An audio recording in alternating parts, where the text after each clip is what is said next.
You're on. Hi, my name is Genavieria Owen. I was born in Akron, Ohio, in July 10, 1934. So I remember a little bit about the Great Depression too.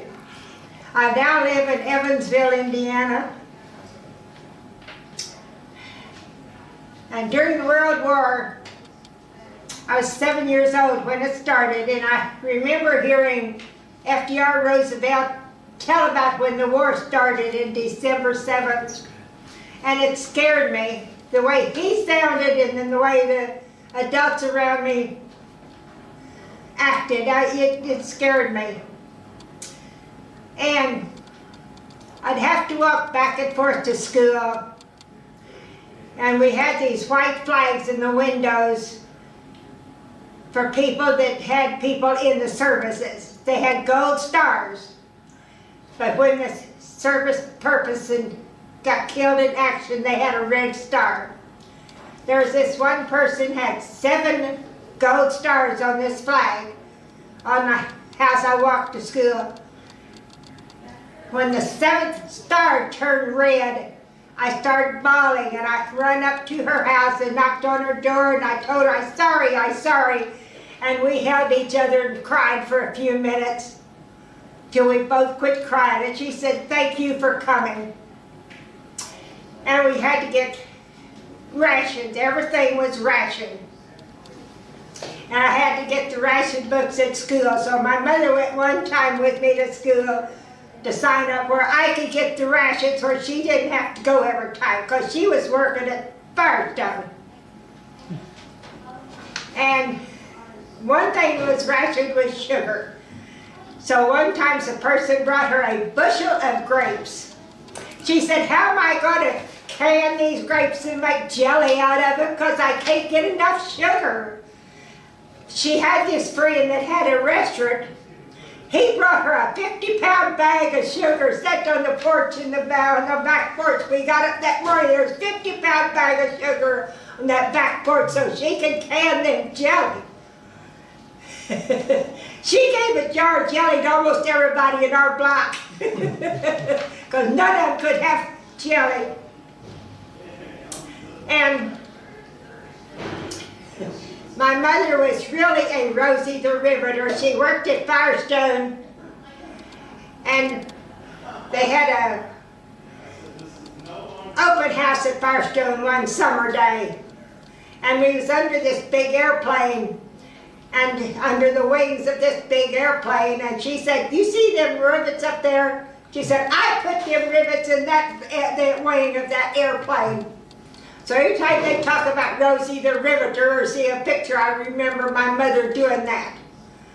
So it was good. And one thing that was rationed was gas. So there was not much population, not much traffic, in cars at that time. So, and we lived on a block that was on a hill that was 5 blocks long. So in the winter time we had a lot of snow. So us kids all like to get on the block, like to get out, go sledding. So we get up the top of the block. We lived in about the 3rd block. We go up the top of the block and slid all the way down to the bottom of the block where they ended up in the gas station. Because they said, wasn't that dangerous? I said, well, there wasn't no cars around because there was no gas. So it was all fun. We really had fun going down that block because it was all gas rationing. My mother met me one time at school, and because she said there was a factory that had a big explosion. And she took me home and found out it was somebody had gone in there and set a bomb in that factory. And she had to take me home because we had to go all around the factory in Akron. And my dad worked at Goodrich.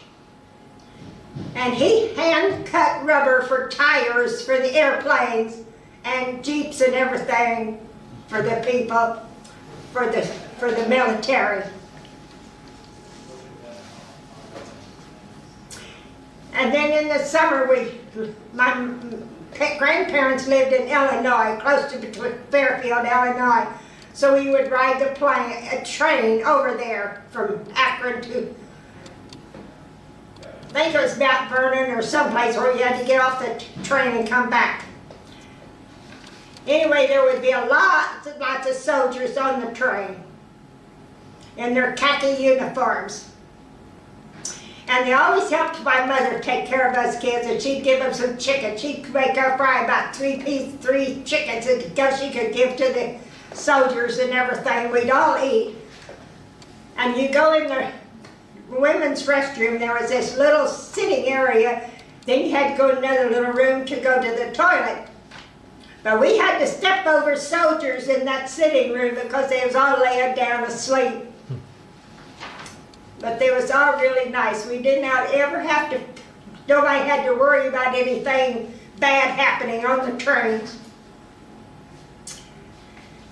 But I was at my aunt's house, and we'd gone down to visit my aunt in St. Augustine, Florida. She lived south of St. Augustine, Florida, when the war ended. And I remember going into St. Augustine that night. Bombs going off, fireworks and everything else. So everybody was so happy. And every business was closed because everybody celebrated. And the mother said in Akron too, said that all the business was closed. Her brother-in-law had come in from Illinois. And he was going to turn around the next day and go back, and he couldn't get gas because all the gas station stores and everything else was closed. So it was good. And about the Holocaust, I was in 5th grade, and they had this paper in school. They sent us home. And this paper, though, I still remember the picture. It had a big pile of human beings on this big pile. And it was scary looking at that pictures. They finally quit sending them to the schools, and I was so glad because it scared kids to see all them pictures.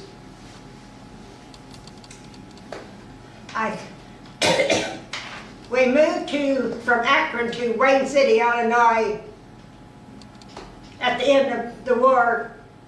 So I started 6th grade in Wayne City. In Akron, there was 3 rooms for each grade. In Wayne City, there were 2 grades in each room. So the 5th and 6th grade was in a room, 7th and 8th. So big difference in the schools and everything. And then when I graduated high school in 1952, I came to Evansville. I did not want to get too far from Mother. So I just came to Evansville, and she brought me here. I got a room, went to the WWCA, got a room. They sent me a place, and I got ordered a room, and then before the week was out, I got a job at an insurance company, which really now is a parking lot. It was at 4th and Sycamore, Green and Green Insurance Company, which is now a parking lot. So that's why I moved here and been here ever since. So, and then I worked in sewing factories. Started in 1960 in Shane's uniform at 75 cents an hour because that was the minimum wage. September it went up to $1 an hour. Then in the winters of 77, 78, 79 in there when we had that blizzards, a lot of the stuff was shutting down. So Shane's was having 1 week off, 1 week on, and I got on at Eddie's factory, who there's Holocaust people was running Eddie's factory, and it was a good factory to work for. And I worked on sewing WWII uniforms. I set the machine and sewed on WWII uniforms for Eddie. And what with the snow and the blizzards and everything, they had a lot of work time that was shut down. So this one day, It was my week supposed to work at Shane's. I went to Shane's to work. They said, no, we had to change weeks around, so we didn't get to tell you. I said, okay. So I went to Eddie's. He said, no, I don't have anything for you to do today. I said, well, okay then. I guess before I go home, I'll go to the unemployment office and sign up for unemployment for this week.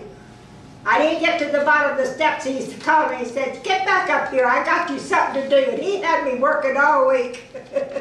So I didn't have to go there.